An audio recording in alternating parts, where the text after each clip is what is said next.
Good evening, and welcome to the regular twice-monthly meeting of Westminster's Mayor and Common Council. Please note that our meetings, although open to the public here at City Hall, will continue to be available and streamed live on the city's YouTube page, as well as the Community Media Center channel and website. Now we'll begin, as we do every meeting, with the pledge to the flag, followed by a moment of silence. I pledge allegiance to the flag of the United States of America and to the republic for which it stands, one nation, under God, indivisible, with liberty and justice for all.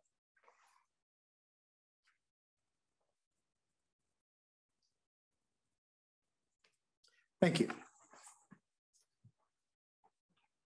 As a courtesy to everyone, please take a moment to silence your cell phones or any other electronic devices that you might have with you that might disturb you. Copies of tonight's agenda and the entire information packet that the council will be using are available online on the city's website. And I believe some copies of the agenda are in the front of the room for anybody who is here with us today. Pleased to have the State's Attorney for Carroll County, Mr. Alan Culver, with us tonight. Thanks for coming. Always nice to see you. Thanks for coming tonight. We're also pleased to have former Mayor Joe Dominic visit with us again. So, Mr. Mayor, if you keep showing up, we're going to have to stop introducing you. I was waiting to see that seems to be a bit one. Come jump up here. You have to arm wrestle her when she's feeling better. Mayor Becker is not feeling well tonight, so she won't be with us here in person, but she is watching the meeting online. But she's, I don't think able to stop coughing long enough to speak to us. So we will, we'll just be glad that she gets to listen in and participate that way. First, we'll consider the approval of the minutes. We have minutes from the meeting of the Mayor and Common Council of March 28th, 2022. Is there a motion to approve the minutes? I'll make a motion to approve the minutes. A motion by Ms. Gilbert. Is there a second? I'll second. And a second by Mr. Huff. All those in favor, please say aye. Aye. Aye. Those opposed say nay. The ayes seem to have it, and the ayes have it, and the minutes are approved. Next item is presentations to the council, and we've got several tonight. But first, we're pleased to announce that the newly inaugurated president of McDaniel College has offered to have a senior member of the college staff join us for each meeting to share some news from the Hill, as well as report back to the college leadership on what they learned at our meeting. We've had a few representatives from the college at our last couple of meetings, but this is the first since Dr. Jaskin made this announcement. And we're very pleased for this meeting, as it becomes a regular part of our agenda, to welcome the provost of McDaniel College, Dr. Rosa Rivera-Heinage. Dr. Rivera-Heinage joined McDaniel as the provost in 2021, having most recently served as Associate Vice President of Academic Affairs at Our Lady of the Lake University in San Antonio, Texas. She brings to McDaniel a broad range of experience in college access, curricular innovation, and student success efforts that result in improved outcomes. I've had the opportunity to meet the provost a few times since her arrival in Westminster, and I'm delighted to report that she and her family are currently making their home here in the city of Westminster. It's a pleasure to have you with us. Thank you for joining us. Thank you for having me. Sure. So if you'd like to go ahead and share whatever you like at this time, that's fine. No problem. Well, thank you so much for having me here today. Our cabinet, we are taking turns in visiting with the city of Westminster during their council meetings, just to make sure that we get to learn about what's happening in the city. At the same time, we get to share what's happening in McDaniel.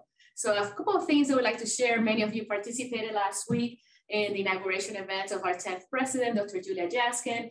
Activities started on Wednesday leading up to Saturday.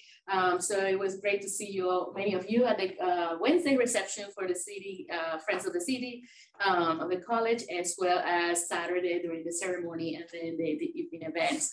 So we have one day of rest and here out again today. But a couple of things that we're really excited about is that McDaniel Environmental Center has received additional support from the state to undergo expansion and renovations. So that's going to take part of the environmental center, as well as the Harvey Stone Pavilion on campus, as well as expansion of our greenhouse. So everything related, and we're really excited about converting the pavilion into an outside classroom that will be available for the community as well. So we'll have water, electric, IT, and accessibility added to the area. So really excited about that. And the other piece is our Center for Experience and Opportunity that many of you heard a lot about during this last week's event. But Erin Benevento, our Associate Dean for Student Development, has been working hard, meeting with the city administrators to bring more of our students to the downtown Westminster area. So we're really working in making sure that they feel comfortable and they are, well received and involved and engaged in other activities in downtown. So that in a snip, that's what we're doing. We have a lot of great things happening, and we'll be sharing that with you. And we're also looking for opportunities to partner as we become really one, the city with the college. Great. Well, thank you very much for coming. We'll look forward to these regular visits. And I know that in one way or another, since between Wednesday and Saturday evening, all of us had the opportunity to participate in the inaugural ceremonies. And it was a pleasure to be there. And we thank you very much for including us in all of those activities. And we're looking forward to a closer relationship between the city and the college. Move on now. We have a mayoral proclamation, but of course the mayor is not able to do that, but I think the city administrator is going to share that with us. It's for National Public Safety Telecommunications Week. Ms. Imhoff? Thank you, sir. Whereas emergencies can occur at any time that require police or emergency medical services, and whereas when an emergency occurs, the prompt response of police officers is critical to the protection of life and preservation of property. And whereas the safety of our police officers is dependent upon the quality and accuracy of information obtained from citizens who telephone the Westminster Police Communications Center. And whereas public safety telecommunicators are the first and most critical contact our citizens have with emergency services. And whereas public safety telecommunicators are the single vital link for our police officers by monitoring their activities by radio, providing them information and ensuring their safety. And whereas public safety telecommunicators of the Westminster Police Department have contributed substantially to the apprehension of criminals and provision of police services. And whereas each dispatcher has exhibited compassion, understanding, and professionalism during the performance of their job in the past year. Now, therefore, be it resolved that Dr. Becker, Mayor of the City of Westminster, on behalf of the Common Council, does declare the week of April 10th through 16th, 2022 to be National Public Safety Telecommunicators Week in Westminster, in honor of the men and women whose diligence and professionalism keep our city and citizens safe. All right, thank you very much.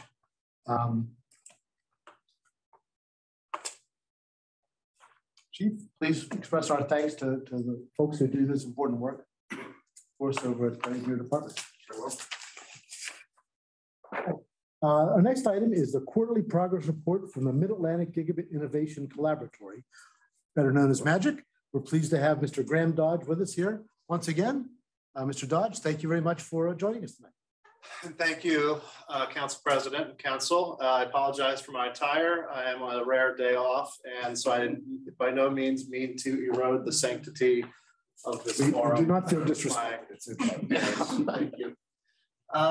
So I have a PDF, right? Yeah, 1 second. All right.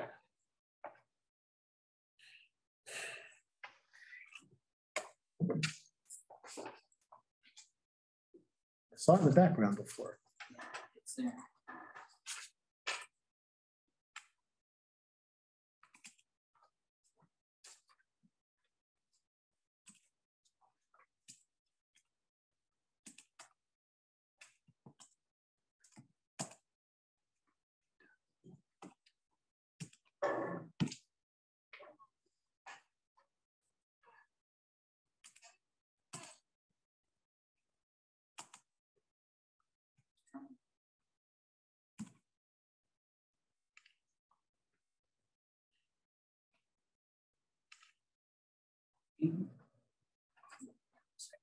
I can just do that once.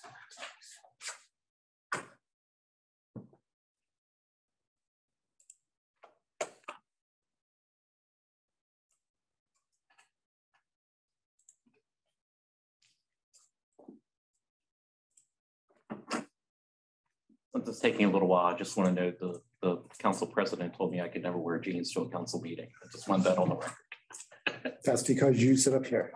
There we go. That's an audit report.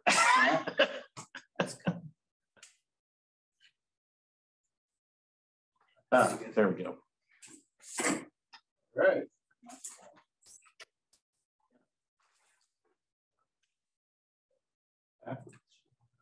Okay.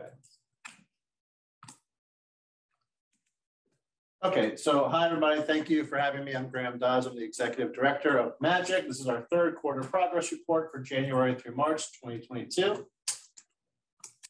For those of you who are unfamiliar with Magic, our strategic position in the community is to serve as a conduit for students and workforce, entrepreneurs and startups, investors and funding, and industry volunteers and mentors through our various programs and education programs for cybersecurity, app development, other technology, workforce development initiatives that helps us output economic development, workforce development, startup acceleration, and angel investing syndication.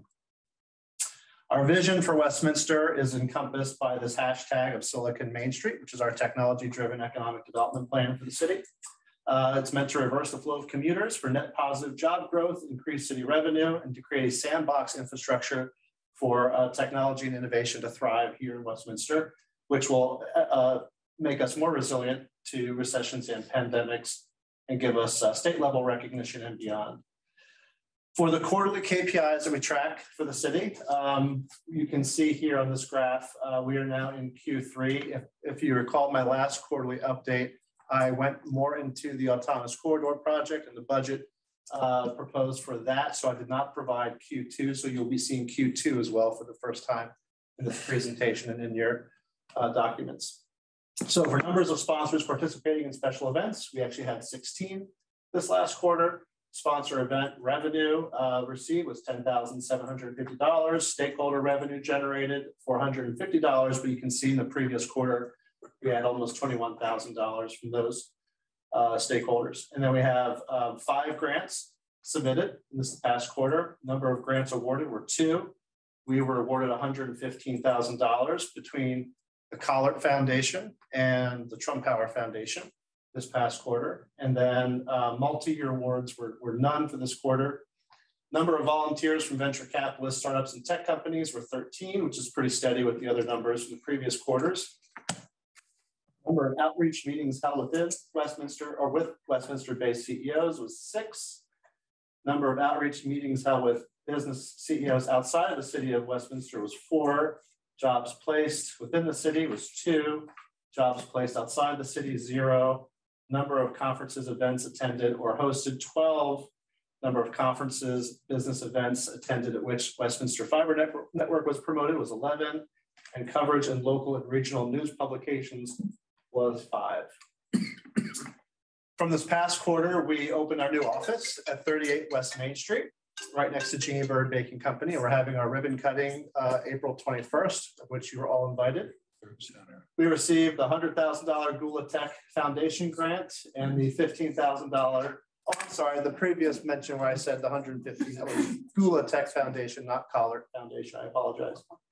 We received funding from the Collard Foundation as well, just wasn't this past quarter. We applied for a $1.1 million State Highway Administration MDOT grant to also enable the digital twin development and to upgrade the intersection 27 in Maine. We received a letter of support for that from Chief Ledwell of the Police Department. We applied for an AARP grant to support the autonomous corridor project, and we held our Business Risks 2022 conference at Carroll Community College and Old Westminster Winery. And that is a photo from that event.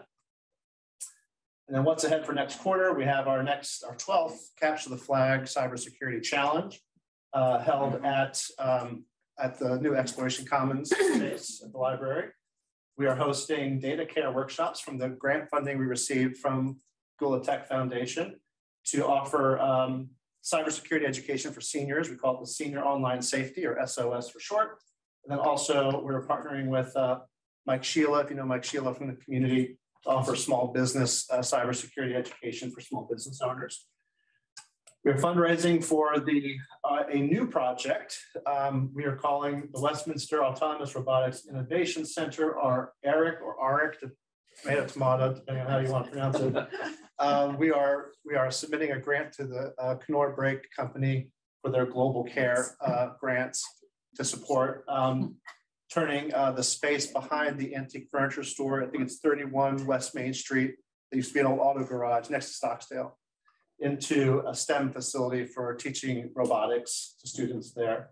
And we have letters of support from Carroll County Public Schools and several others for that project as well. And we're doing new board recruitment, as many of Magic's founding board members have now served their maximum term. So you'll see some fresh faces at Magic in the new fiscal year. And that is our third quarter progress report. All right, very good. Well, thank you very much. Does anybody have any questions for Mr. Dodge? Mr. President. Mr. Cavacci. Mr. Dodge, I apologize. What did you say about Kenora and the STEM at Stocksdale? So we have, if you stop by our offices, we have this new development kit called Ducky Town. It's a project out of MIT that teaches autonomous robotics to students using all the various computer vision AI techniques. It teaches Python, it teaches Linux, it teaches Docker. And we have a very small scale version of it right now. It's about 6 foot by 10 foot. We can get that to be as big as 20 foot by 40 foot.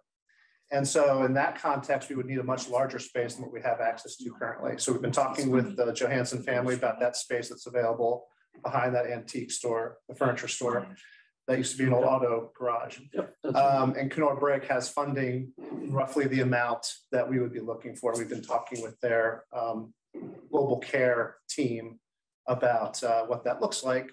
And so we're about to put forth an application for funding, roughly about $70,000 to $80,000 worth of funding that would afford updating that facility slightly, but also to afford all the equipment we need to teach that program. Great.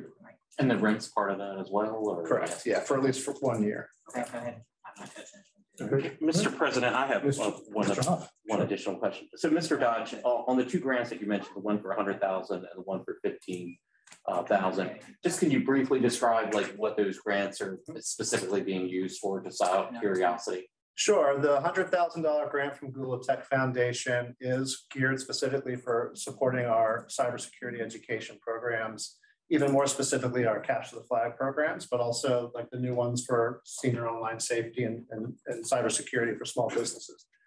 The Trump Tower Foundation is also supporting our cybersecurity education, but a portion of that money was allowed to be used for updating the office and to buy new furniture and to create the facilities to teach those workshops. Okay.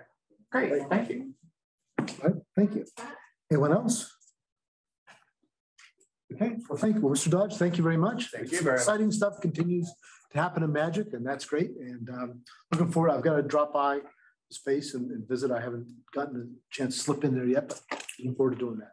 Thank you very much. Very good. Thank Enjoy you. the rest of your day off. Enjoy the rest of your day. Thank you. Now to a less fun subject. Wow, what an amazing. Wow, I'm very excited about that. Well, thank you.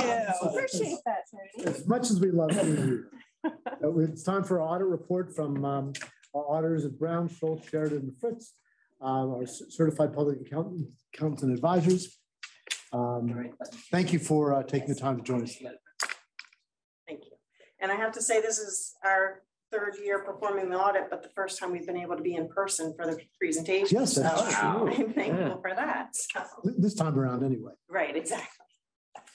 All right, so just starting off with required communication, and you were given a letter that details everything. So I'm just going to hit very high points here.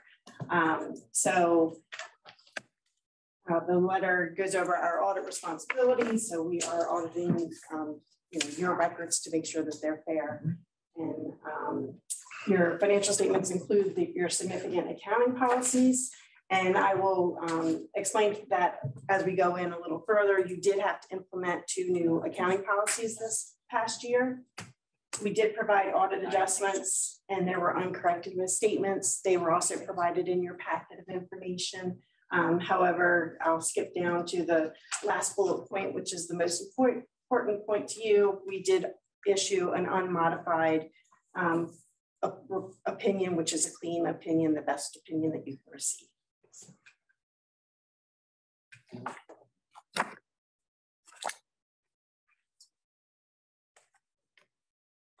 As far as your financial statements, there are many significant accounting estimates, including collectability of your taxes, depreciation on your capital assets, accrued compensated absences.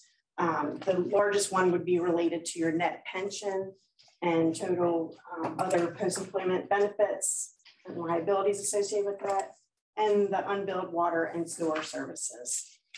As far as significant accounting disclosures in your financial statement packet, you had a capital projects fund that was required to be reported separately this year. So that showed a change in your general fund net position. That part of it slid over to the capital project fund, and that was due to the pool having the bond issue. That's what triggered that. Oh, okay. And then also, excuse me, would it have just stayed the way it was had we not? Yes. Okay. And I mean, you can always make an election, but you weren't required to report it separately. And then your long-term debt note describes all of the outstanding debt. During the fiscal year 6/30/21, the city borrowed around $1 million for the pool project. It wasn't received at June 30/21, but you were approved and paid the fees associated with it. And you borrowed an additional $5.9 million for the ENR project and $400,000 for the fiber operations. So as far as the accounting standards that I mentioned that you had to implement, so it's these two that were mentioned here, but what impacted the city was actually for the police department, the non-adjudicated funds no longer are reported in the general fund. They're now considered a custodial fund. So you have separate financial statements related just to those funds. And we're actually talking about a small amount of money that was outstanding at June 30th. It was only $7,304, but still required to be reported separately nonetheless. And then the other thing that was evaluated through looking at the fiduciary funds related to your defined contribution plans that you offer. And it's trying to get governments to report these things consistently. So there was no change for the city. It's still just a disclosure for you. It's not an actual fund in your financial statements. Upcoming standards, you have leases that will need to be evaluated, and that needs to actually happen this year in the current period, because that will be effective in your next financial statement as of June 30, 23. And you also have conduit debt obligations. That's another year out, but you already disclosed your conduit debt obligation, so I don't expect any changes with that one. Can I ask a quick question before you go on that slide? Oh, sure. The leases, is that leases that we hold or leases that we're leasing out? Are we the leaseor or the leasee? It's the one when you're leasing. Okay. Yeah. Thank you. Yeah.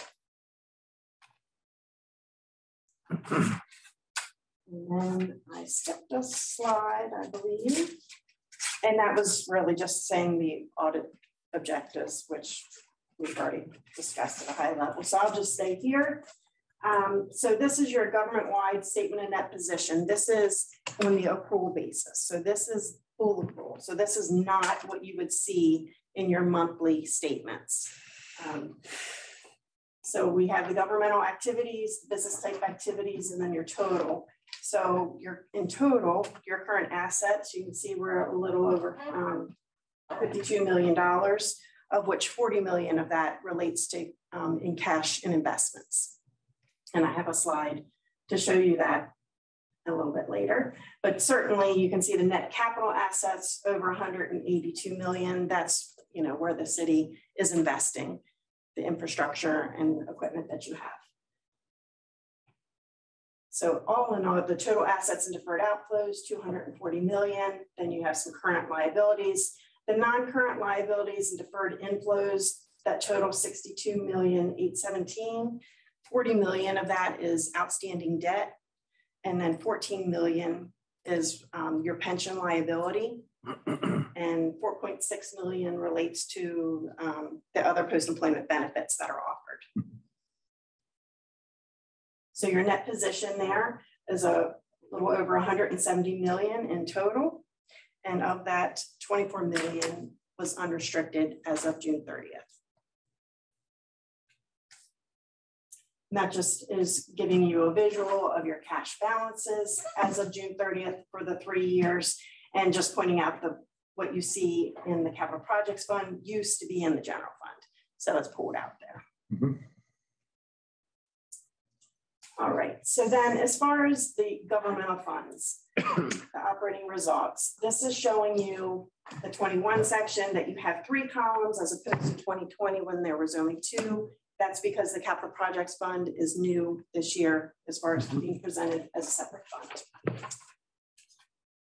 The top line, the taxes, there was a 491,000 increase in your real estate taxes. And that was due to an increased assessment value of the property, which was roughly 4%.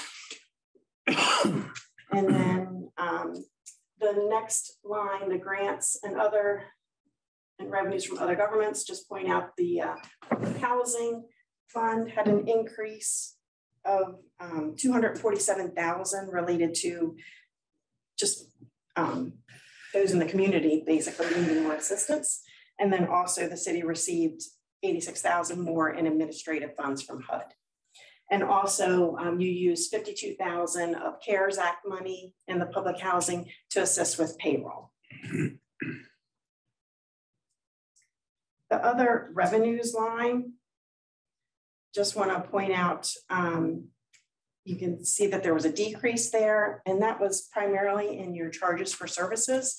And that really is directly related to COVID and the impact of not having Fall Fest, and then also, decrease in, there was also a 213,000 decrease in construction inspection fees. Last year was a larger year with a couple developments. Right. And then the other thing I wanted to point out, your capital outlays, you can see that there was, most of it's in the capital project fund, 5.6 million. So it just depends on timing of your projects, but for the general fund, the biggest expense, capital outlay, was the 2.8 million that you spent on your administrative building, right? Wrapping that up. The sale of the capital assets this year, 452,775, 430,000 of that related to the sale of the West End School. So all in all, for your change in your funds, the general fund had a negative almost 600,000, capital projects fund had a negative 317,000, and the public housing had a positive 70,852. That's just giving you a visual of what we already discussed. You can see that the breakdown is fairly consistent year to year. And then this is the expense breakdown. And generally speaking, all of them, when you're looking at the changes, except for debt service and capital outlay, the biggest change related to payroll.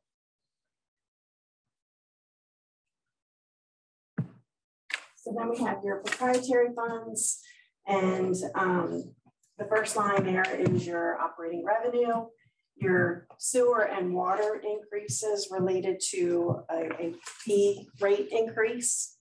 And then fiber did have 75,000 additional revenue related to subscribers.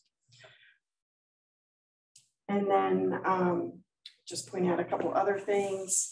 Your towards the bottom there, capital contributions, that's a large number, obviously, in your financial statements, particularly in the sewer. You can see that 16 million of that number, 15.6 million relates to your ENR project. So a lot of resources being spent there, but the revenue there, but the asset gets recorded on your balance sheet.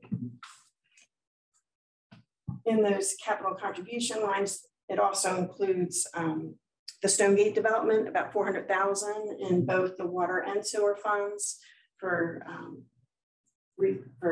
capital that the city took over when the phase of the development was considered final. So all in all, the sewer fund had a change in net position of a little over 18 million, and the water had a positive 1.8 million. But again, you can see a lot of that relates to those capital contributions we talked about. The fiber fund, you can see that the interfund transfer of 205,000, that is money that the general fund put into the fiber fund. So the fiber fund is, still continuing not being able to generate enough revenue or cash even to cover operations at this point. But there was an improvement, a smaller loss. Right. Which was expected. Yes.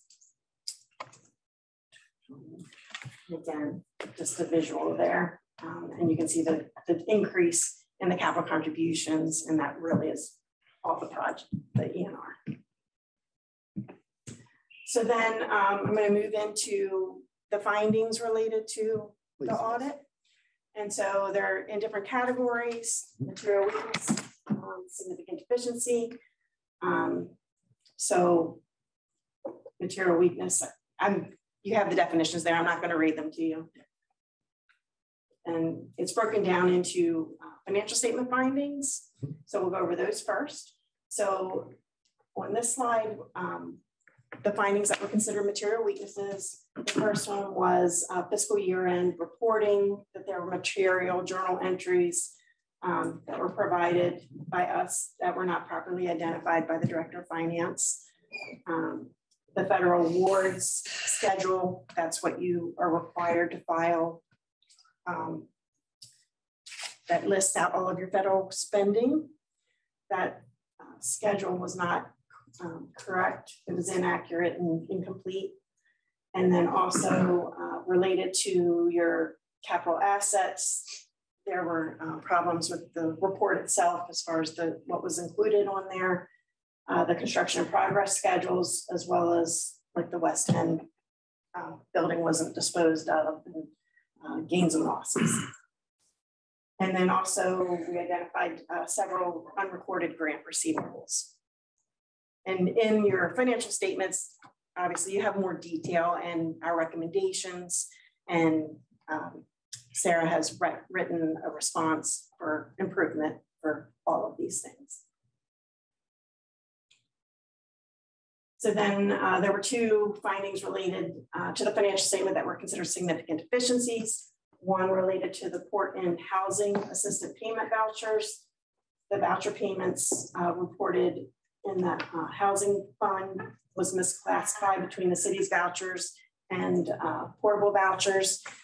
And that would impact your REAC filing that has to be done every year. Mm-hmm.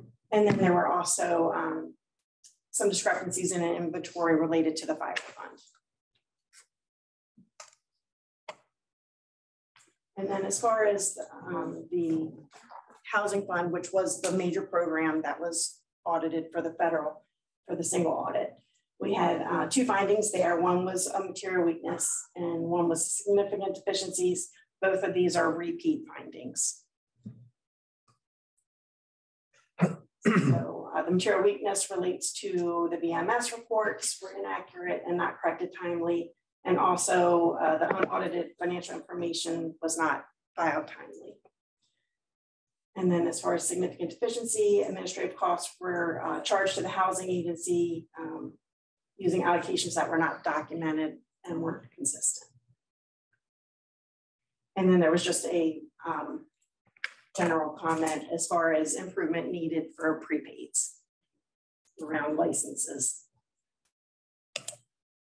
That is a very quick overview of your financial statements, which you have a very thick packet there. So thank you. Any questions? Thank you very much, Ms. Lynn. And I certainly look forward to reading through the reports. And as always, you and your colleagues have done a very thorough job.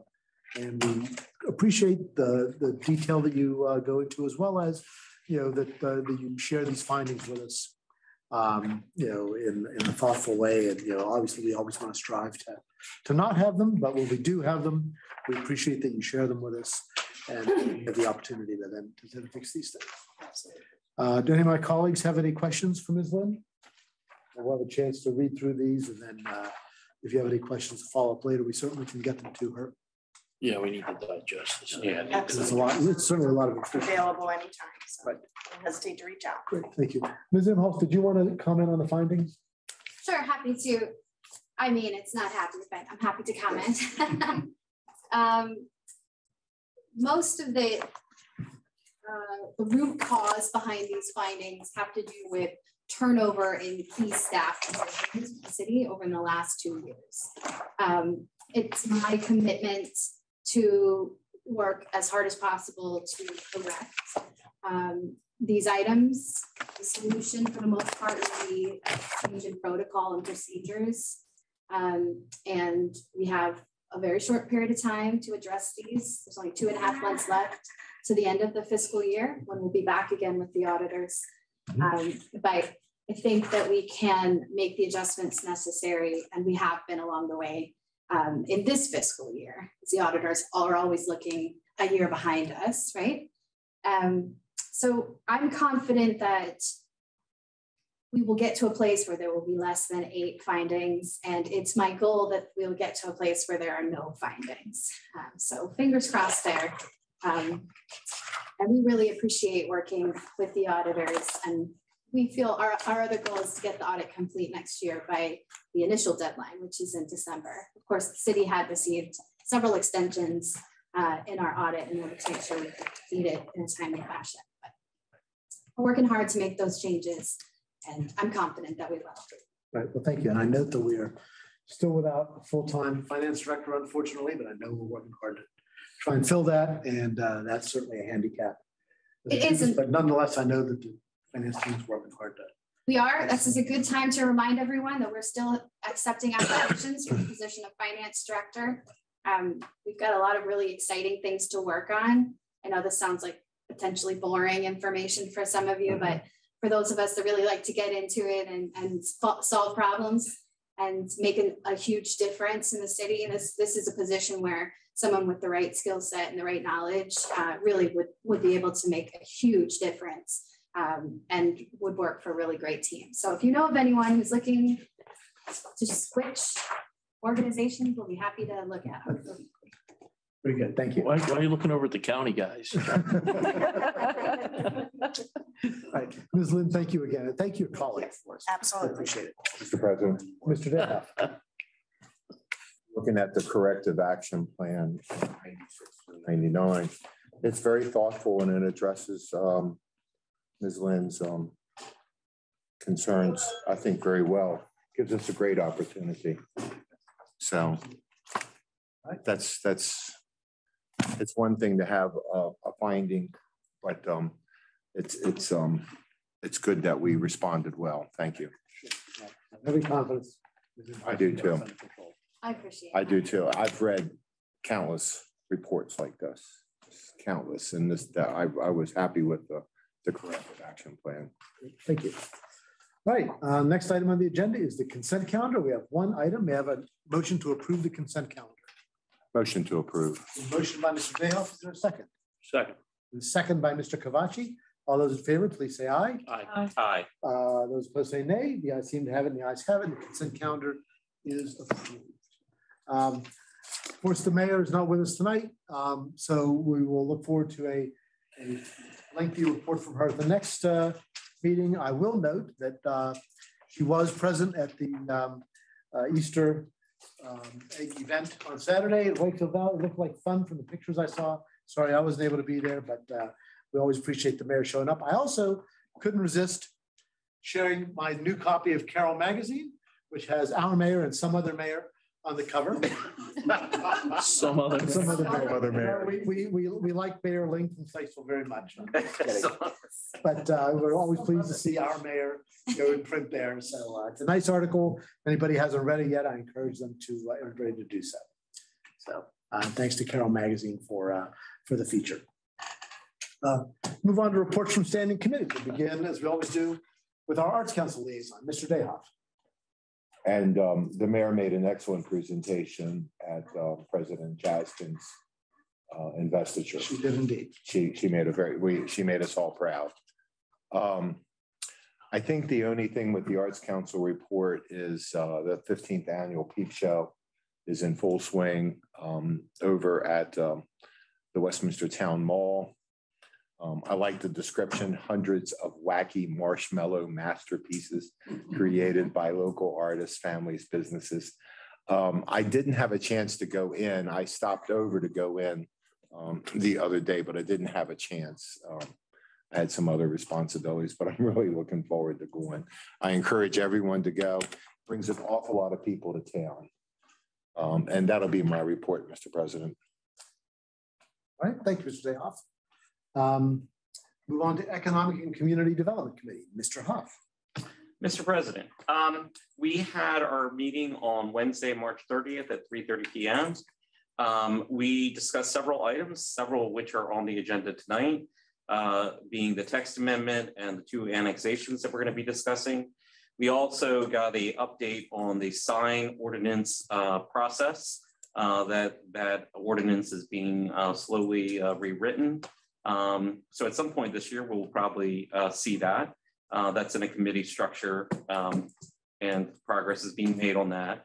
And we also discussed moving forward with a downtown parking study, and that's in the works as well. And then our next meeting is scheduled for Thursday, April the 28th at 3:30 p.m. at 45 West Main Street. And that's it, sir. All right, very good. Thank you, Mr. Huff. On behalf of the Finance Committee, I will share that we had a meeting, I think 31st was after our last council meeting. So good meeting with the city administrator, preliminary discussion of some important budget items, which are still being worked through. And yeah, we are looking forward to a meeting. I'm trying to schedule one in the next week or so.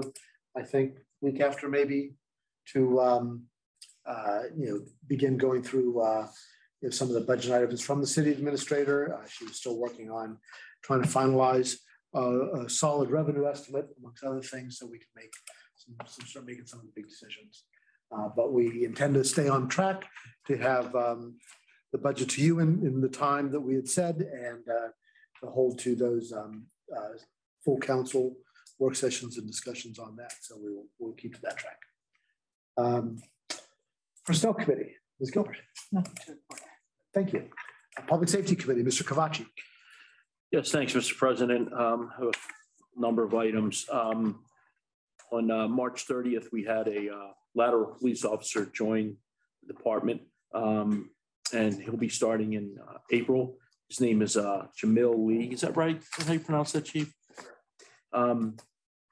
On the 1st, we swore in 2 new police officers, Jonathan Ray and Cynthia Hall. We then again swore in another police officer, Rojas, a week later. What is his first name? William Rojas. We had one of our police officers that was on National Guard deployment return to service, Lucas Eli. So that's great to have him back. Chief has been hosting his community focus group meetings. He had one virtually. He can go into more detail about what they talked about if he wants to under his report. And a reminder that the department's going to host their annual award ceremony on April 26th at 9 a.m. At the Best Western Conference Center. And then 2 last things I wanted to touch on, and I'm glad that the state's attorney's here because I wanted to thank him on behalf of the city. You guys did some great work along with our department and the state and the sheriff's department and federal agencies on these significant arrests that took place and warrants that were served. And we're incredibly grateful for that and the work that you did to help make those happen and working closely with the chief and the other departments. And it looks like Gaines, which was one of the ringleaders, was caught a week or so ago. So that's wonderful news. The task force continue to work hard. Our police department and the sheriff's department working together on the drug and gun task force. And I know they're working very hard to continue to make important, arrests and serve warrants. So please, Chief, keep up the good work. And State's Attorney, thank you very much for everything that you're doing to help keep things safe here in the city. Yep. It was a great collaborative effort. I know the Chief, they put a lot of work into it. We certainly appreciate their support. Yes, sir. That's all I have for public safety. Thank you. Mr. Culver, anything you'd like to add to that, by the way? Yeah, I just, it's one of those things where this is something that it's ongoing. People don't realize a lot, what's going on in the community, all these investigations. We love to talk about them, but if we talk about them, then they're not effective. So it's just nice to finally see kind of the results come through with all the hard work, all the hours law enforcement put into them. So it was a great combined effort. And our citizens notice it. I will tell you, I've had numerous people comment to me that they saw what was happening. They've heard that folks that we don't want in the community have been taken out of the community. So it's not going unnoticed. And I, for one, make sure that, of course, I first and foremost compliment our police department, but also try to make sure to let them know that there are other agencies involved in this, and including yours. Well, thank you. Absolutely. Thank you. I'd like to continue with Public Works, Mr. Cavacci. I would, Mr. President. So paving on Longwell Distillery and the Longwell surface lot is completed. Great work. And the key lot looks like that got wrapped up. They were leaf blowing on it today, I hear. So that's wonderful. They're moving over to Furnace Hills area likely next week. Center Street storm drain outfall repair is scheduled for mid-April. Material availability is controlling the construction start, just like it's controlling tons of things in everybody's businesses. I know it sure is in mine.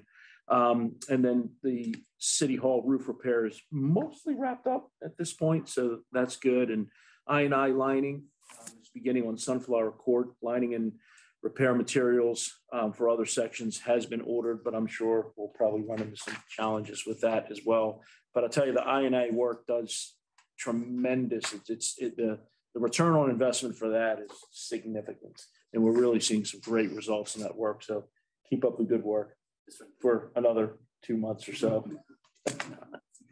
Thank you, Mr. Cavacci. Recreation and Parks, Mr. Dayhoff.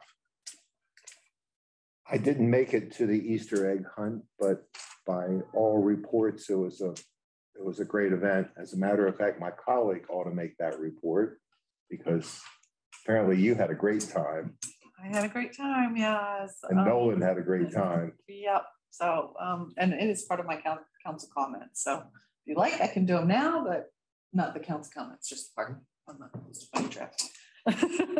So I think you should. So yeah, one of the events that the Parks and Rec department held was the traditional egg hunt, and it was at Wakefield Valley this year. Along with that, Miss Gruber and her entire team did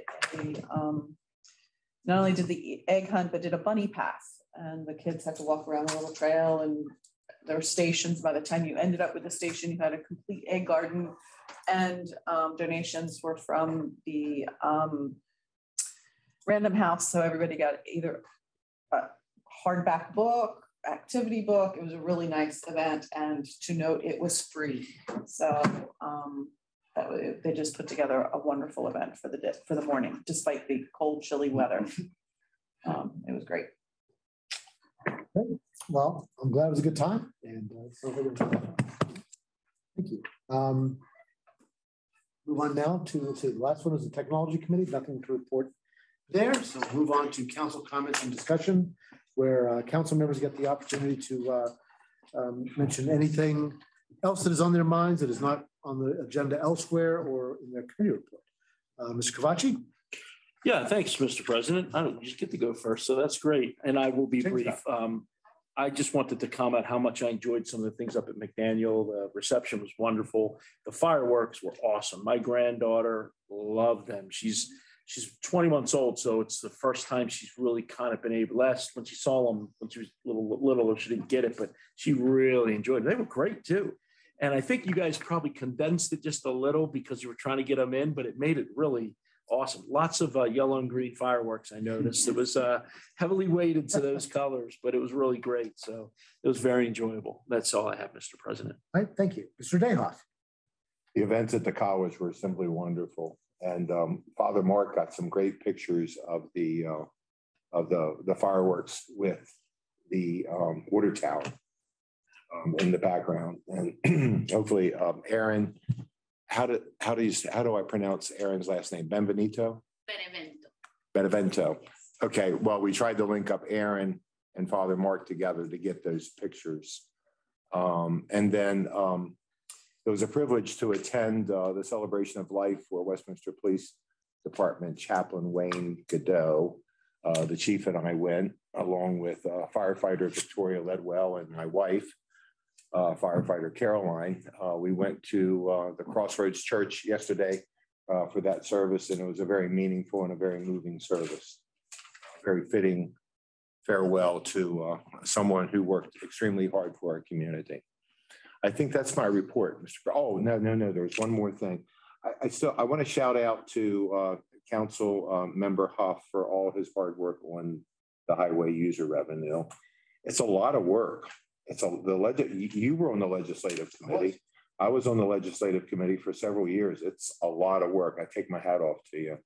Thank you, Council Member. I really appreciate the work, and we're going to look forward to those revenues. That's my report, Mr. President. Thank you. Thank you. Ms. Gilbert. I'm going to also mention the celebration at McDaniel College. It was absolutely wonderful. To a twist, being an alumni, I thoroughly enjoyed going back to the school and seeing some of the spots where students you hang out, and they're now just updated and brand new, fresh facility. It just looked amazing. So I'm looking forward to the collaboration we're all going to have together. Talked about the egg hunt. Community focus group led by Deputy Chief Gibson met on April 6th at 7 o'clock via Zoom. The major topic of that was an opioid update for 2022 with Debbie Finch being the guest speaker. Just to sum it up, there were discussed for some strategies the health department is making to address the uptick in the overdose deaths. Just as information, 46 deaths were reported in 2020, and in 2021, there were 60. Of the 46 in 2020, 43 were the results of opioids, just as some basic information.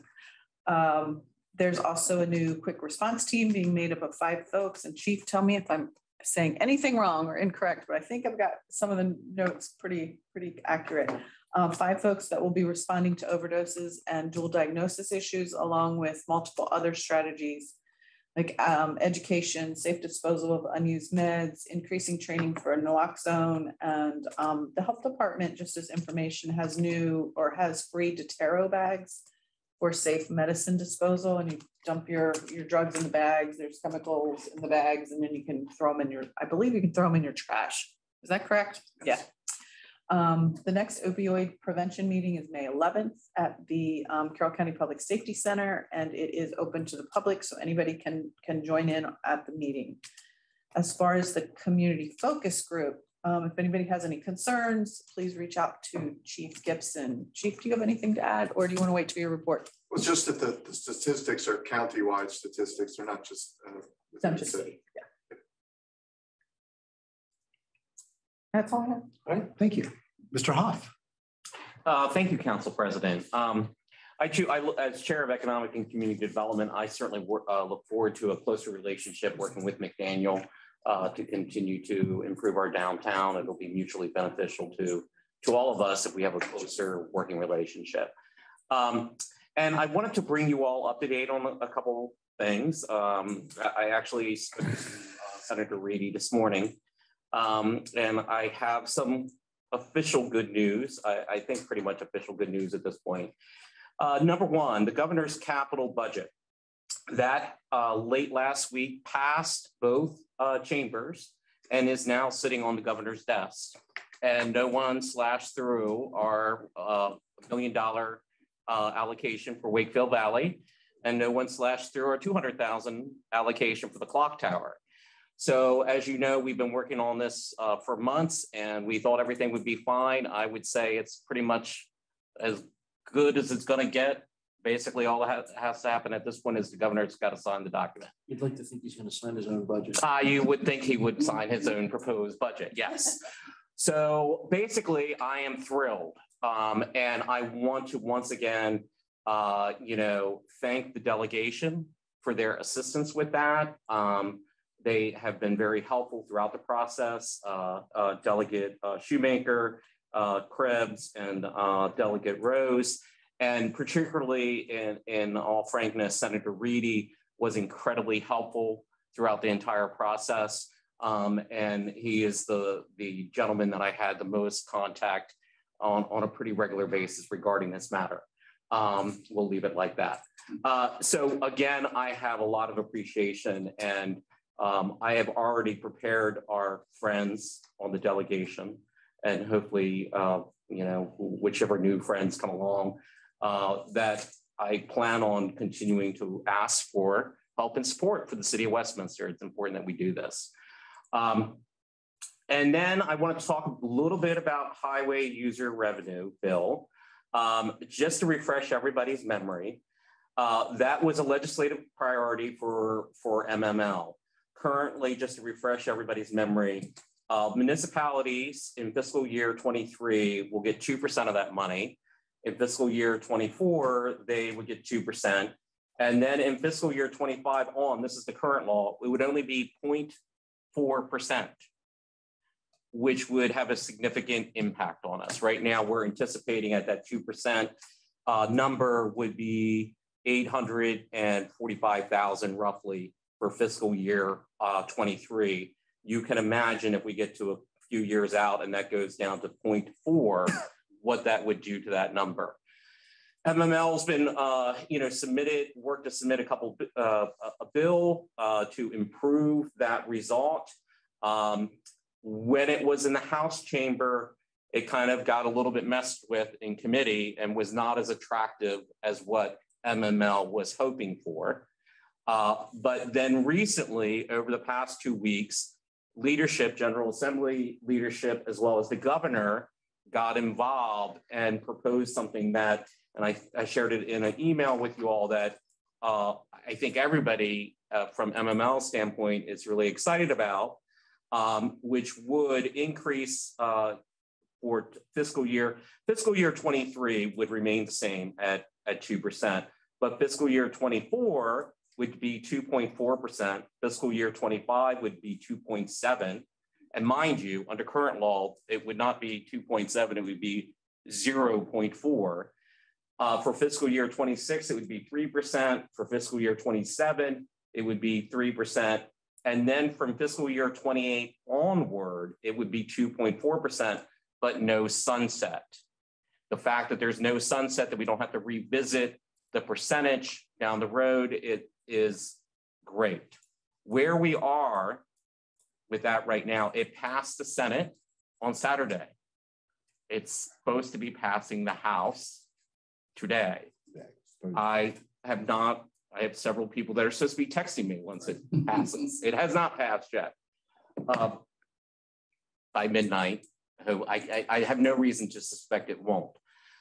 But again, this is something that'll be very beneficial to us. For instance, for Westminster's allocation, as it goes up to 3%, instead of 845,000, that would translate to 1,141,000. And again, the fact that there's no sunset there is critical. So fingers crossed, I could get a text in the middle of the meeting telling me that it has passed through the House. So hopefully it will. But one thing I do want to mention, just big picture wise, it's one thing with the highway user revenues that at some point will probably be revisited within the next several years, is as we kind of move as a society away from gasoline vehicles and more electric vehicles, I think there'll at some point in time be a different way of looking at how that money is generated. I don't think that's going to happen immediately, but I would say 10 years out, the formulas, from what I'm being told by MML, are going to eventually have to be changed, because that pot is going to slowly dwindle, because the highway user revenues is so tied to the gas tax and all those things. So, but that's a story for another day. The end result is, so far so good. I am thrilled about the results of the capital budget. Again, very appreciative of our delegation, appreciative of the work that the staff did to help with the presentations. And hopefully we can continue to work with the state and with our elected officials to help bring money back to the city of Westminster to help us with these important projects that serve our citizens. So that's my update tonight. Thank you. All right, thank you, Mr. Hoff. I'll just briefly add my appreciation to McDaniel College for including so many community residents in the inaugural celebration. And in particular, I just want to comment on Dr. Jaskin's commitment to be more engaged in the community. And this is something I think is very exciting for all of us. She sounds like she is committed to making Westminster a true college town, which I think is something that we've all hoped for many years and think is an exciting prospect. She's already done a lot in that direction just in the few months that she's been in office. I think we've had more engagement out of her than we had collectively from all of her predecessors. So that's very exciting. And I know that she's got a lot of other initiatives going on, which are exciting as well. But for me, this is one that, of course, makes a huge difference for the community. And, we appreciate it. Reciprocating and working as closely as we can to make that successful. So from that, we'll move on to our next item, which is ordinances and resolutions. First one is introduction of ordinance number 941, fiscal year 2022 budget amendment number 2. An ordinance of the mayor and common council of Westminster, Maryland, amending the adopted budget for the fiscal year beginning July 1st, 2021 and ending June 30th, 2022. And on that, we'll turn to our city administrator.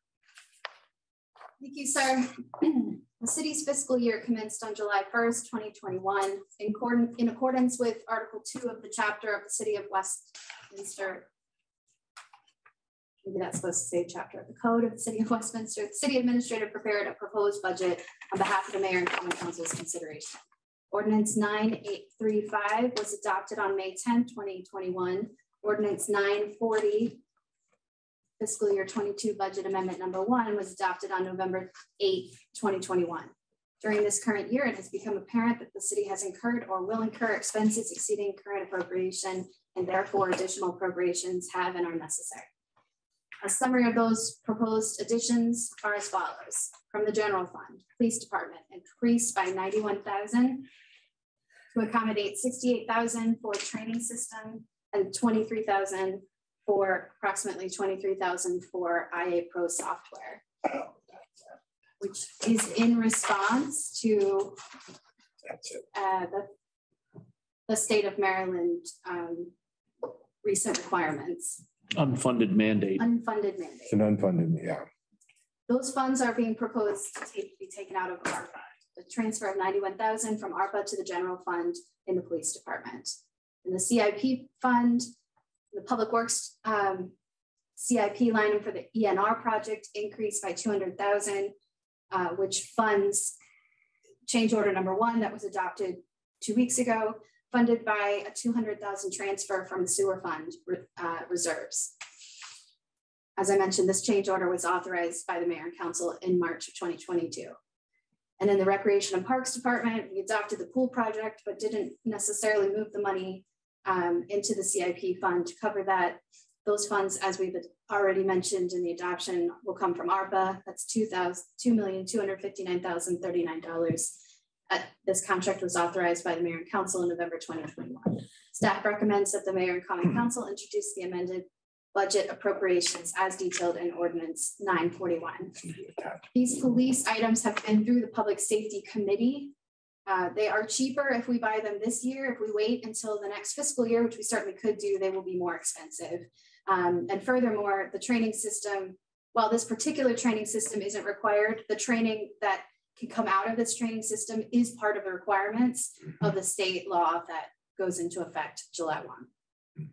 So we're doing 2 things right now. One is to increase the police budget to address those items we just mentioned. The second is to clean up, if you will, the housekeeping side of things for projects that have already been adopted by mayor and council. You need to read the ordinance? No. Okay. All right, thank you very much. And let me say thanks, Ms. Imholz, for this practice of bringing us nice, neat budget amendments. They're easier to track. Yeah, and they are. follow, so appreciate that very much. We have a motion to, and this is for introduction. I'll move to introduce 941, Mr. President. Thank you, Mr. Cavacci. Is there a second? Second. There's been a motion by Mr. Cavacci and a second by Ms. Gilbert to introduce ordinance number 941.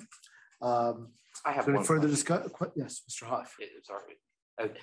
Ms. Imholz, just to clarify, I think you and I briefly discussed it, but just for clarity's sake, for the IA software, the total that we're putting in there is $23,100. And when I looked at the proposal, it appears on page 28 of the packet. Well, when you look at the proposal, the software itself is 15.6. But there is a item for the public portal side that is 7,500, and I'm assuming that is in that number of the 23.1. But that is just for clarity of everybody, because I know there was some confusion between when we met with public safety and now. The recurring expense that we're going to have related to this quote unfunded mandate is $3,000. Once we do this initial capital outlay, is $3,000 a year, correct, for the internal side, but the public portal side is $7,500. Is that correct? And is that every year or every 2 years? I think you said you were going to check on that. It is every year. It starts the second year. Is that correct? The $3,000 maintenance for the internal software system starts at year 2. So it's inclusive for the first year.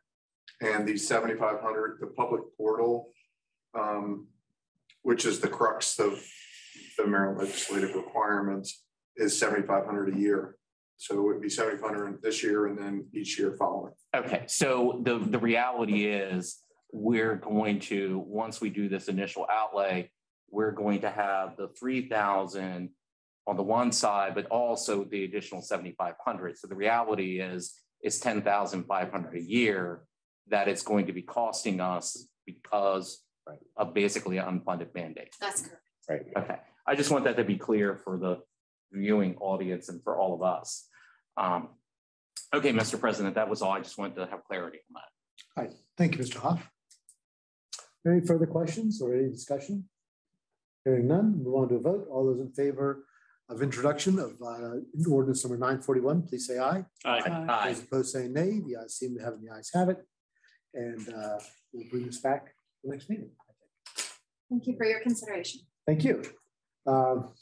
Next item is introduction of Annexation Resolution 22-02, which is Annexation number 74, enlarging the corporate boundaries of the city of Westminster by annexing into the city certain property contiguous and adjoining to the city's existing corporate boundaries, consisting of the real property located at 207 Greenwood Avenue, Westminster, Maryland, 21157, and 209 Greenwood Avenue, Westminster, Maryland, 21157, also identified as tax account number 07-053843, map 107, grid 0004, parcel 1138, and comprising plus or minus 21,359 square feet. May I have a motion for introduction? Mr. President, I'll make a motion for introduction. There's been a motion by Mr. Hoff for introduction. Is there a second? Second. And a second by Mr. Dayhoff. Turn to Planning Director Mark Depot for some explanation. Thank you, President Pecoraro, and good evening to you and council members. The Board of County Commissioners, the property owner of 207 and 209 Greenwood Avenue, and the petitioner has petitioned the Mayor and Common Council to annex a portion of 207 and 209 Greenwood Avenue into the corporate boundaries of the city of Westminster. The subject property is zone C2 commercial medium density under the Carroll County zoning ordinance and B business zone under the city of Westminster zoning ordinance. The petitioner is requesting that the portion of the subject property zone C2 under the county zoning ordinance be zoned to B business zone under the city zoning ordinance. So essentially the whole property would therefore be B business zone.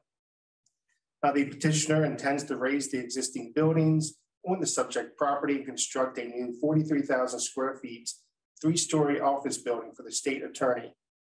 And this use is a permitted use in the B business zone. The annexation petition submitted by the petitioner meets the requirements in the annotated code of Maryland and City of Westminster zoning ordinance section 164.6. Staff recommends that the Mayor and Common Council move to introduce resolution number 2202 for annexation, allowing the annexation process to begin. That completes my report, and I'm available for any questions.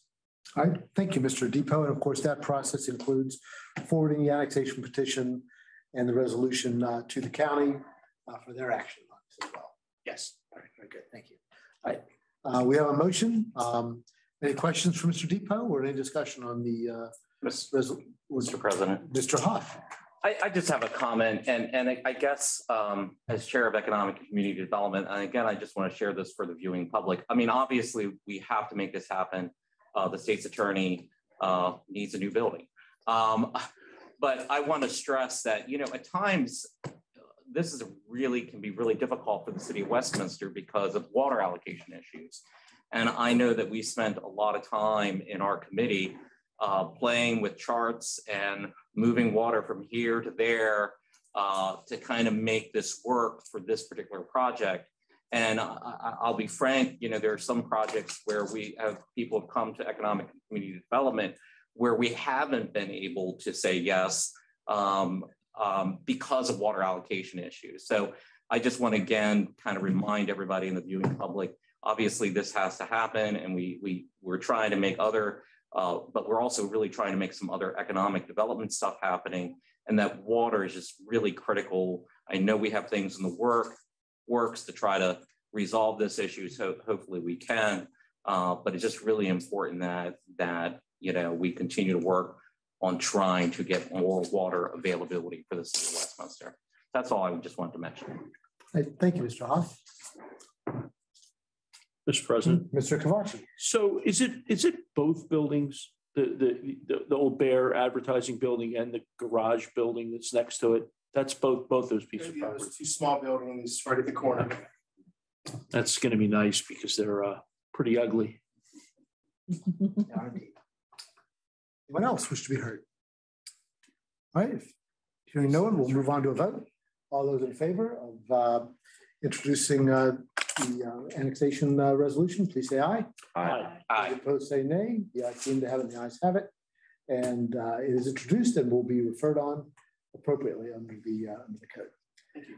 Next item is introduction of annexation resolution 2203, annexation number 73, enlarging the corporate boundaries of the city of Westminster by annexing into the city certain property contiguous and adjoining to the city's existing corporate boundaries, consisting of the real property located at 404 Malcolm Drive, Westminster, Maryland 21157, also identified as tax account number 07-000588, MAC 46, grid 009, parcel 1187, and comprising plus or minus 3.81 square feet. Mr. Correct me up on that. President Pecoraro. Main Street 3 LLC, the property owner of 404 Malcolm Drive, and the petitioner has petitioned the Mayor and Common Council to annex 404 Malcolm Drive into the corporate boundaries of the city of Westminster. The subject property is approximately 3.8019 acres in size and zone C2 commercial medium intensity district under the Carroll County zoning ordinance. The petitioner is requesting that the property be zoned to B business zone under the city of Westminster zoning ordinance. The petitioner intends to raise the existing building on the property and construct a new 40,000 square feet, 2-story medical office building. This use also is permitted in the B business zone. The annexation petition submitted by the petitioner meets the requirements in the annotated code of Maryland and the city of Westminster zoning ordinance section 164-6. Staff recommends that the Mayor and Common Council move to introduce resolution 2203 for annexation, allowing the annexation process to begin. And that completes my report. I'm available for any questions. All right, thank you. Are there any questions for Mr. Depot or any discussion on this item? Well, Mr. President, I'll go ahead and make the motion, but we're going to need to make a correction because it says 3.81 square feet. And when I read that, I'm thinking we're annexing 3 square feet of space. So we need to correct the language in the ordinance to be We did say that. 3.81 square acres. We did, yes. So I'll move to introduce resolution 2203 with the correction of feet to acres. And I'll second it as amended. All right, without objection, the change is so ordered. All right. But any further discussion on this? Any other questions? Mr. President, I would just say this is fantastic. I mean, this is this is what we want to see. This is a piece of property that's going to generate both opportunities for business as well as additional tax revenue. Amen. Absolutely. Mr. President. Mr. Dayhoff, rather, I'm sorry. I'm looking at the tax map. There's two nice properties beside it. Have we discussed annexation with those two folks? No, we have not, but there's always hope. Yeah, I think we should. They need a compelling reason. These guys have a reason. Well, that's a true story, but okay. Well, other adjoining property owners may find themselves in similar need at some point, and I think we'll certainly be ready to entertain their petitions if that comes to pass. Well, this is all good stuff. Thank you, Mr. President. Thank you. Thank you, Mr. Depot. I'm glad we changed it from feet to acres. That helps. I loved it. Anyone else? Hearing no one else, we'll move on to a vote. All those in favor, please say aye. Aye. Aye. Those opposed say nay. That seem to have it, the ayes have it. And annexation resolution is introduced, and we will start on its way in the process. The final item here is introduction of ordinance number 942, an ordinance amending chapter 164, zoning and subdivision of land of the Code of the City of Westminster to amend Article 12, subsection D, 5A, to add microbreweries and pub breweries licensed under Article 2B of the Annotated Code of Maryland, and to amend Article 20, special provisions, to add section 164-155.6, microbreweries and pub breweries, to provide new standards for the grant of microbreweries and pub breweries in certain zones. Before we get ahead of ourselves again, let's get a motion for introduction. May I have a motion? Mr. President, I'll make a motion for introduction. Thank you, Mr. Haas. There's a motion for introduction. Is there a second? I'll second it. Second by Mr. Dayhoff. Thank you. All right, Mr. Depot. Thank you, President. So currently, microbreweries and pub breweries is not a listed use in the PI zoning district. It is, however, a special exception use in the mixed use infill, CC, NC, CB, and DB district. At the January 20th, 2021 Committee Economic Development and Committee meeting, staff introduced draft text to add new microbreweries and pub breweries as a permitted use in the PI planned industrial zone, subject to special provisions, and to add the new microbreweries and pub breweries special provisions. The committee reviewed the draft text amendment and recommended the draft text be amended to allow for mobile food trucks to operate at the microbreweries and pub breweries, which today is not permitted.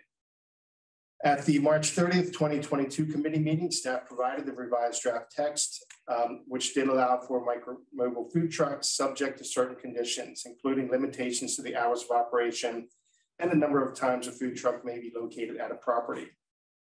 The committee recommended that a revision to the draft text be allowed for the mobile food trucks to extend these time limitations administratively. The draft text before the Mayor and Common Council tonight has been amended, whereby the zoning administrator may, upon written request of the property owner, extend these time periods. So again, this would allow the food trucks to be located longer on a specific property. The committee supported the revised draft text amendment subject to this revision and recommended staff introduce such draft text to the Mayor and Common Council. Therefore, staff recommends that proposed ordinance number 942 as introduced for consideration to the Mayor and Common Council on April 11th, 2022, be referred to the Planning and Zoning Commission for its review and recommendation to the Mayor and Common Council. That completes my report. I'm available for any questions. Thank you, Mr. Depot. Are there any questions for Mr. Depot or any comments on the ordinance? Mr. President. Mr. Kovacs. So, Mr. Depot, this says it specifically talks about breweries.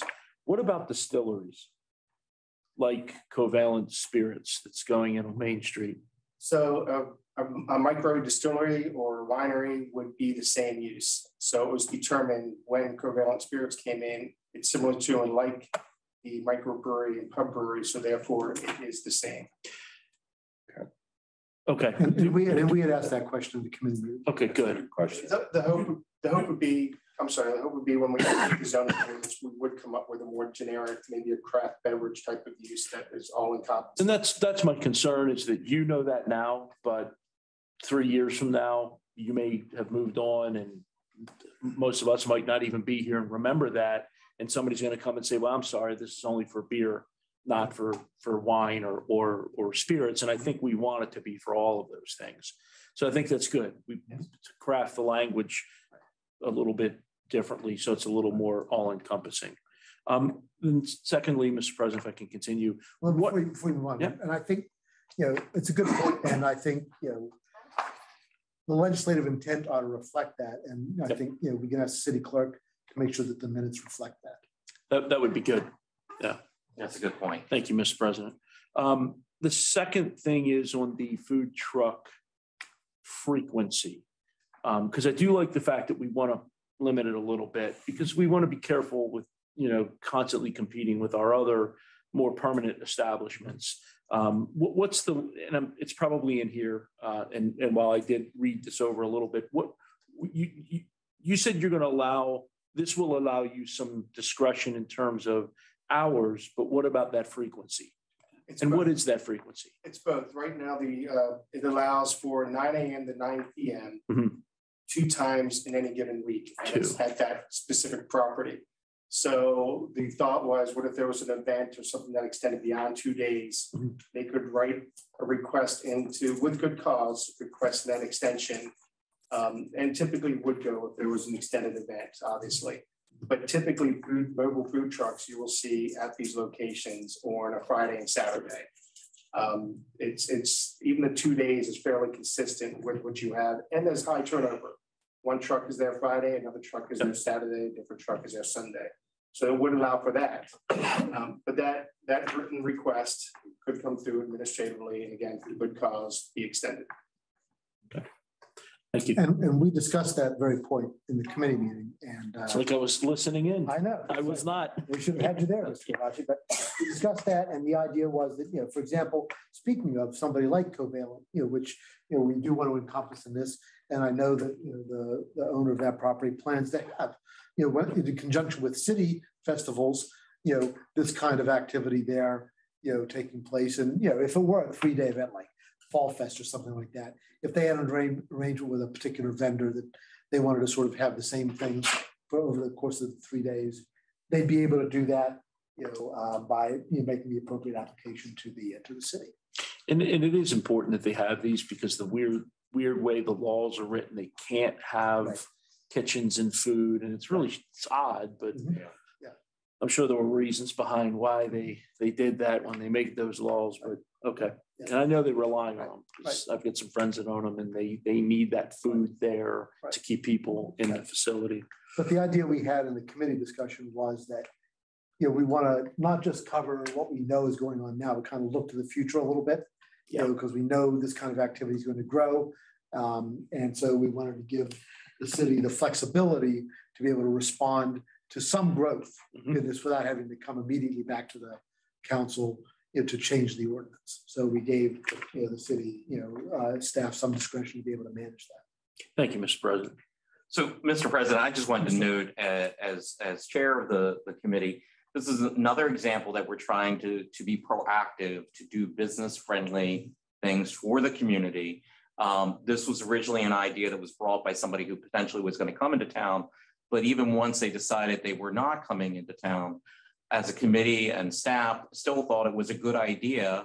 So we moved forward with it regardless of the need for a specific person, with the idea that this would be beneficial to other businesses. So like the distillery that's going in on Main Street. So I just wanted to point that out. And Mr. Hoff, as chair of the committee, has done a good job keeping this moving. So we appreciate bringing this forward. That's it for ordinances and resolution. Did we vote? We did not We vote. did not vote. All right, so we need to take a vote on this instruction. Can I Ordinance ask, number 94. Oh, yes, Mr. Taylor. do you mind? No, please do. So what did we decide? Are we going to add distilleries after microbreweries? Well, we're not Microbreweries, amending- we're comma, distilleries, We're- comma, and pub Right, breweries? we don't see the need to amend this right now, but the legislative intent reflects that that's what's, and just that the micro distilleries are included in the definition. And at some point, we will revise this, in a comprehensive way and come back perhaps with an expanded definition. So, Mr. President, just for clarity. Mr. Hahn. For clarity, Councilman Deha, part of the thought process of that is microbreweries and pub breweries is defined in other places within the code. So if we start changing that definition, then the ordinance becomes much more unwieldy because then we're changing in all these locations. So the intent, we record it in the minutes, or the clerk will record in the minutes what the intent is. And the idea is, in all frankness, our zoning code does, quite frankly, should be updated. That's something I would like to see done. And when we do that, then it makes more sense to comprehensively, update those kind of definitions at that point in time. If I'm misspeaking, staff, please feel free to jump in, but I believe that's the reason behind why we're approaching it this way. Absolutely, that is correct. Okay, thank you. Mr. President, Ms. Imhoff. just want to clarify that the zoning administrator has determined that Covalent is a microbrewery. So that's part of the application. So it's in the record. There'll be no. That's right. If for some reason this particular zoning administrator decides to move to Bermuda, it's still in the record. We won't have to worry about that. But don't do that. Okay? And if I may, Mr. President, there was an actual determination, zoning determination specific to that property that made it similar to. Yes. So there is that written documentation, that determination then carries in this case to anybody else that wants to do a microbrewery or pub brewery, that they can be a distillery or a winery. Right. Perfect. Thank you. All right. There's no further discussion. Move on to a vote. All those in favor, please say aye. Aye. Aye. Those opposed say nay. The ayes seem to have it, and the ayes have it. And the ordinance is introduced, and we'll bring this back. When do we think? Planning Commission is going to look at this first. Planning Commission first with recommendation, and we'll schedule for Mayor and Common Council. It's all geared to timing of public. Understand. All right, very good. All right, you'll keep us posted. Thank you. All right, there's no unfinished business of which I'm aware. Does anybody have any unfinished business that they want to remind us of? Thank you, Councilman. Thank you for coming. Have a nice day. Thanks again for all your help. Sure. Hearing none, we'll move on to new business. We have two items of new business. The first is approval of a sole source contract for replacement and installation of new cameras at the Longwell parking garage. And we'll go to the city administrator for that. Sir, during this current year, the Technology and Streets Department, the Technology Department and the Streets Department within the Public Works Department have been in discussions to upgrade the parking garage camera systems. The existing Longwell parking garage system is 10 years old and has been subject to many camera failures to the point of needing system overhaul. In fiscal year 21, the city held an RFP process to add cameras to City Park and Locust Lane. Through that process, we chose, Hyperion was the lowest and most responsive bidder, and they used the Verkada camera platform. The system has performed efficiently and without complaints for all parties involved. For the replacement of the Longwell parking garage camera system, staff recommends continuing the expansion of our existing Verkada camera platform by partnering with Hyperion Inc. in a sole source contract for the installation of hardware at a cost of $40,760.76. The technology department contacted Hyperion Inc. again after working with them during the original project due to the low cost and support they offered during and after project completion. The funds for this project will come from the following places: $32,000 from the Public Works Department in the streets facility and $8,760.76 from the IT computer services. No new funds are needed for this project. All funds are in the existing fiscal year 22 budget. Staff recommends approval of the replacement of the Longwell parking garage camera system from Hyperion Inc. for the quoted price of $40,760.76. Thank you, Mr. President. Thank you.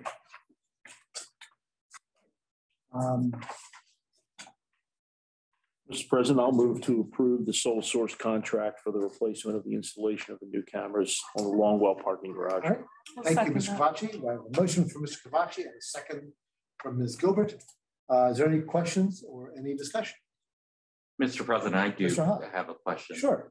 So this is more, if someone could explain to me, this is more than just 13 cameras. It has to do with the system and then tying it into our network otherwise. Our existing cameras are antiquated.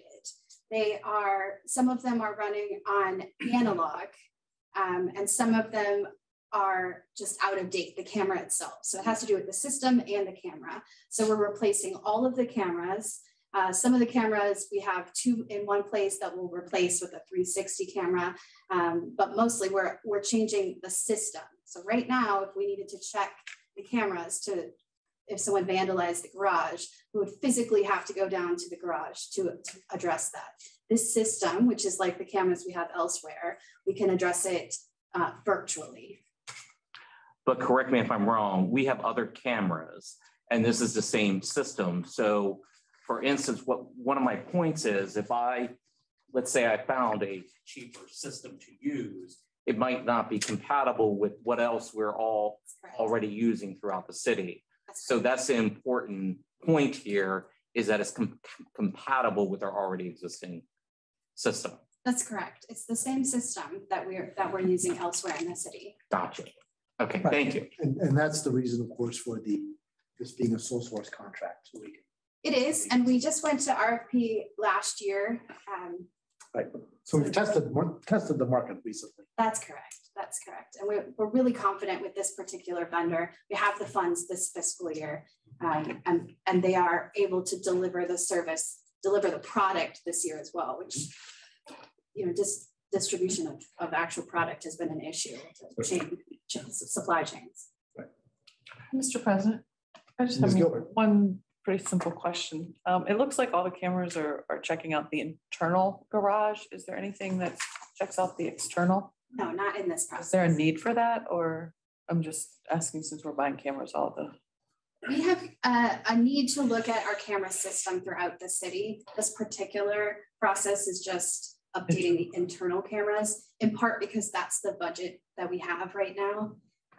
I believe that there are at least some requests from the departments to look at that in the next year's budget. So stay tuned for that.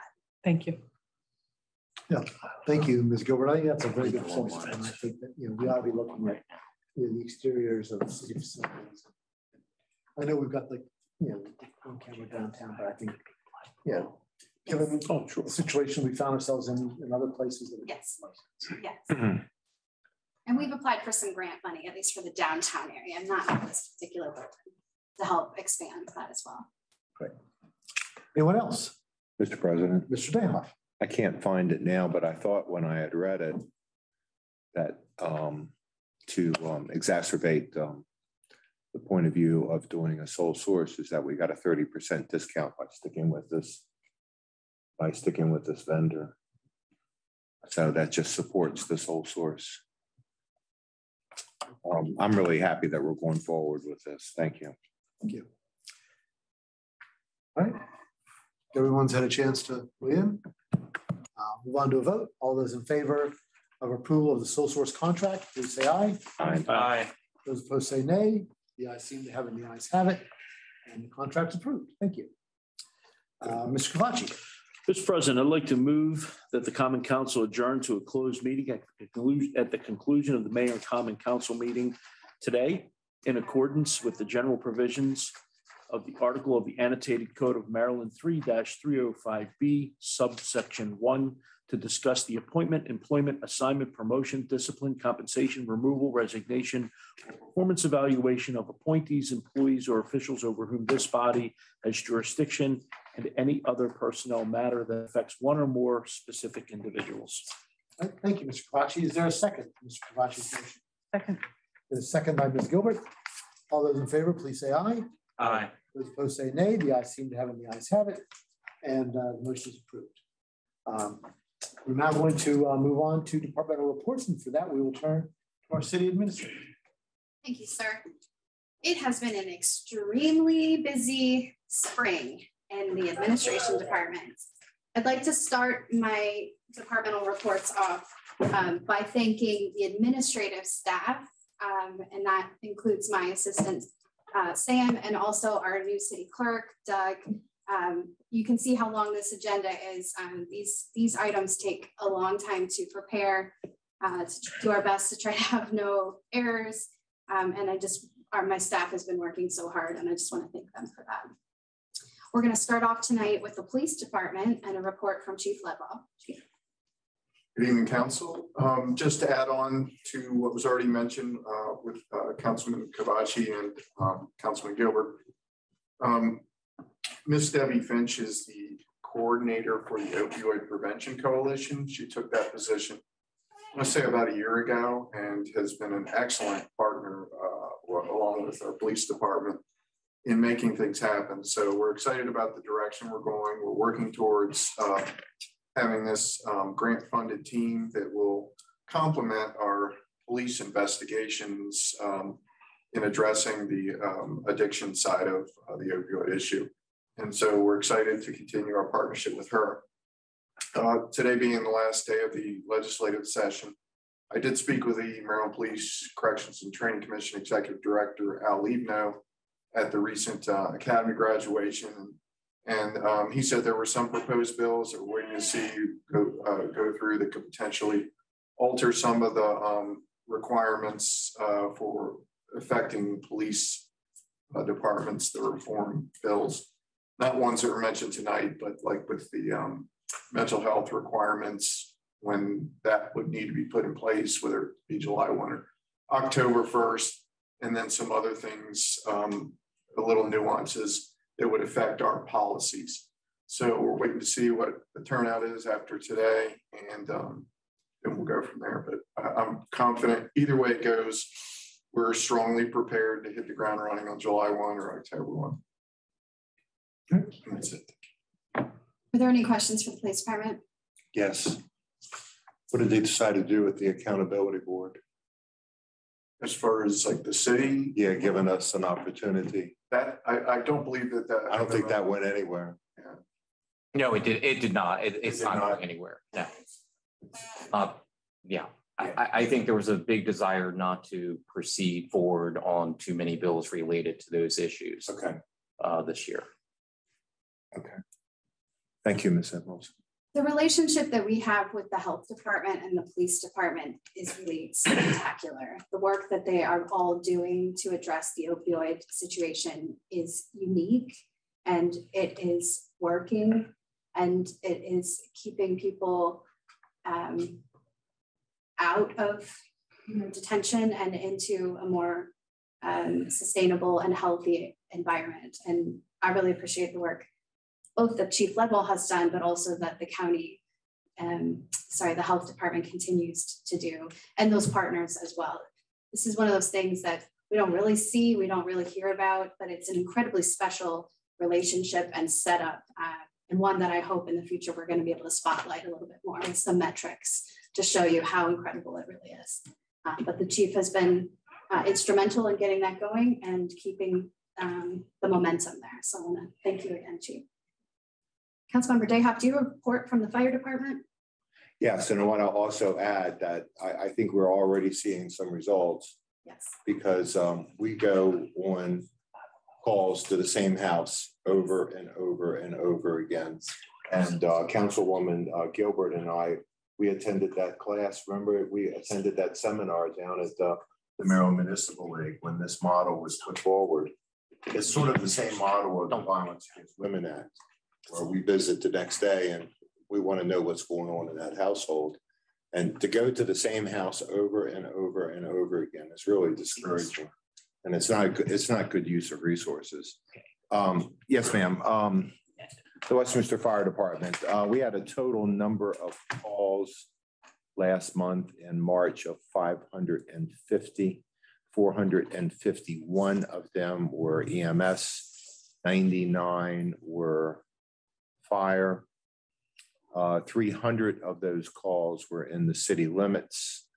196 of those calls were just outside the city.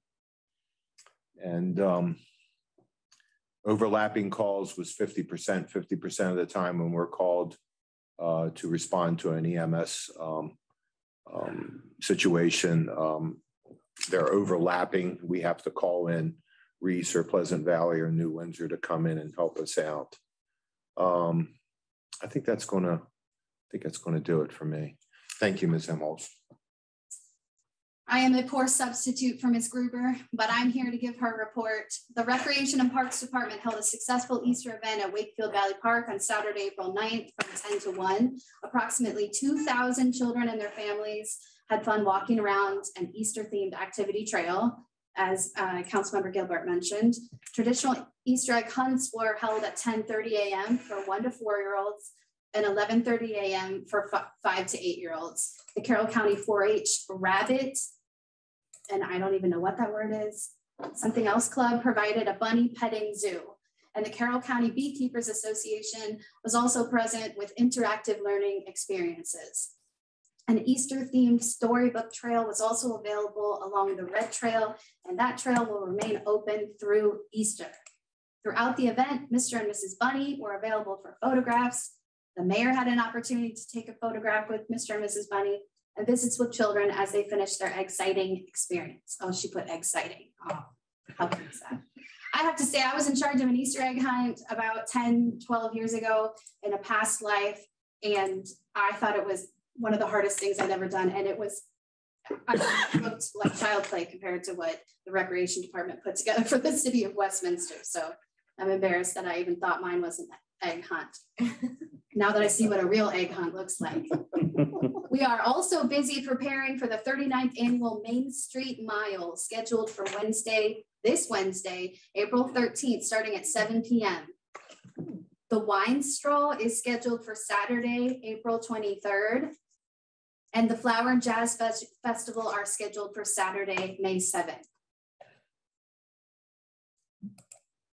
We've got some Fall Fest information, but we'll save that for the next meeting. Okay, so we're gonna move on to the HR department, who's not available. Does anyone have any questions for HR or Recreation and Parks?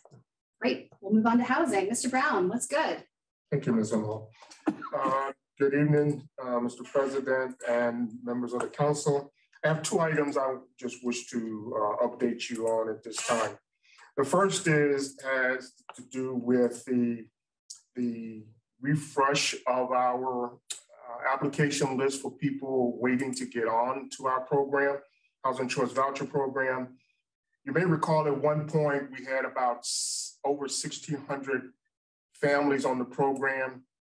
Through the refresh process, that number is now down to 754 as of today. A number of the people had moved on, addresses that didn't come back, and so forth. So we're down to, I think, a much more manageable number and a much more realistic number in terms of what the actual waiting list is like at this time. The second item I want to bring to your attention is just code enforcement, to give you an idea that during the month of March, there were 107 code violations and citations issued during the month. Principally, it was for sanitation, which meant, there were some people, this had to do with bulk trash related items, container issues where people were putting their trash out and not in a container as required. Motor vehicles that were unregistered and immovable, and then we had weeds and dead trees were also on the list of violations. There were some other minor ones, but these were the ones that we cited the most. I'll be happy to answer any questions that any member of the council may have about either one. Mr. Brown, you said that we've now reduced down to 756 on the waiting list. Is that correct? That's correct. So what time-wise, do you think that's now maybe a year and a half? Do you have an estimate as far as what that time frame looks like? It will not be a year and a half. Not even a year and a half? So you're thinking a year or less? Beg your pardon? You're thinking a year or less for that waiting No, list? ma'am, I Somebody don't. would- I think it's gonna be a much longer period of time than that. Principally because, it's gonna depend on how many people actually leave the program that allows us to backfill. Okay, So it's not gonna be anytime in the next 2-3 years. so you're still talking, Yes. if to start on the list, you're still talking a 3-year. I do think that we will be able to bring some people off the waiting list. We've had a number of terminations within the last month or so. So we will be able to fill a small number from that waiting list. Okay. Thank you. Mr. Brown, I will just say, I think it's great that you were able to go through that list and work it down to where you are right now. The credit goes to the staff. We have as you know, we have a very small staff, but their heart is big and they work very hard. And I commend them for the great work that they do every day, trying to provide housing needs for a number of the citizens of the city of Westminster. Thank you, Mr. Brown. And echo your thoughts. I was here watching one of your staff stick around almost an hour after closing time to help somebody that really needed to get something done that particular day. So there's an urgency sometimes in the housing department that we don't always see. It's true. Okay, so let's move on to the planning department. Mr. Depot. Thank you. So on Tuesday, April 5th, the Board of Zoning Appeals approved case 22-1, a special exception to operate a contractor's equipment and storage yard use at property located in Magna Way. Case 22-3, a special exception to operate a home occupation at 329 Meadow Creek Drive. And approved case 22-4, a front yard setback variance to allow the existing house and redevelopment of the front porch to be 4 feet 2 inches from the property line at 29 Washington Road. I think we're all familiar with that property. You've seen it. The roof is new, windows are new, interior is basically done. This is the last bit for that project. It's crazy looking with the porch all still beat to hell, but the rest of the building looks nice Very now. nice. So he's moving quickly on this, and we should see this happen rather quickly. On Wednesday, April 6th, the Historic District Commission discussed the possibility of clarifying the type of required archiving information to be provided to the commission for properties located in the historic district requesting a demolition permit. This is one of the requirements as you go through the demolition permit process. It was a very good discussion, actually. HCC also discussed that they would like to have a table, and will be having a table at the Flower and Jazz Festival. They've done this in the past. It's just adding them back in again. On Thursday, April 14th, the Planning and Zoning Commission is scheduled to hear a subdivision application for 528 Ann Drive. This is subdividing one parcel into 2 parcels for a new single-family detached dwelling. The good news about this one, it was part of an annexation. Allocation was already provided, so it should be fairly easy as far as allocation is concerned. Again, the Winters Farmers Market is open Saturdays up to April 16th from 9 a.m. to 1 p.m. and that's located at 29 West Main Street.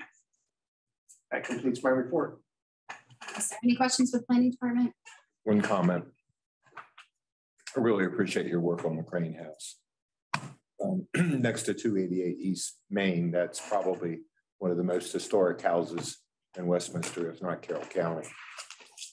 So I really appreciate it. Thank you.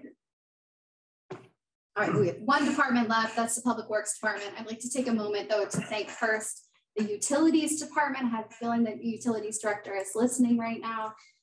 They did quite a bit of work overnight when they had to turn off some water to the residents, and we received no complaints from it. The work was done well, and turning off water and not getting complaints from the residents is sort of spectacular. So I want to take the opportunity to thank the Utilities Department. And Mr. Glass, what's the update from the Public Works Department? So I only have one thing to mention, and that is I'm also a substitute for Ms. Gruber. I agree. Yeah, so unless there's questions for me, that's I'm not. Mr. President, I'd like to say one final thing. I want to congratulate Dr. Jaskin McDaniel and thank her for her continued partnership. I was able to meet with her in September when I first got here. We outlined, the two of us, our goals for the year, and we used those to drive forward the things that we were doing, including grant applications that the city has applied for, and things that we've brought forward to the Downtown Business Association that they're moving on as well. So I want to thank her and McDaniel for their partnership, and I look forward to working with her again. That concludes the departmental reports. Very good. Thank you, Ms. Imholz. Final item on our agenda is citizens' comments, when we invite the public to address the mayor and council on any issues that pertain to tonight's agenda or any other city issues. For citizens not attending the public meeting, we invite you to send us your comments or concerns via email at comments@Westminster, Maryland. That's MD, Westminster MD.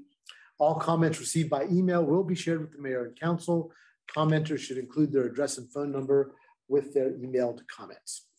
Now, is there anyone with us tonight who wishes to be heard? And if so, please give us your name and address for the record. Mr. Mayor. The last one left in the audience.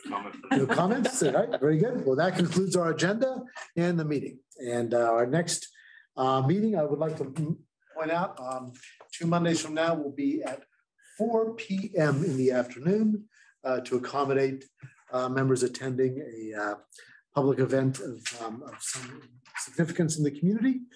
So we will meet early and try and get out in time. And with that, we are adjourned. Thank you. Never moved the meeting up when I was here for Taste of Carroll. Because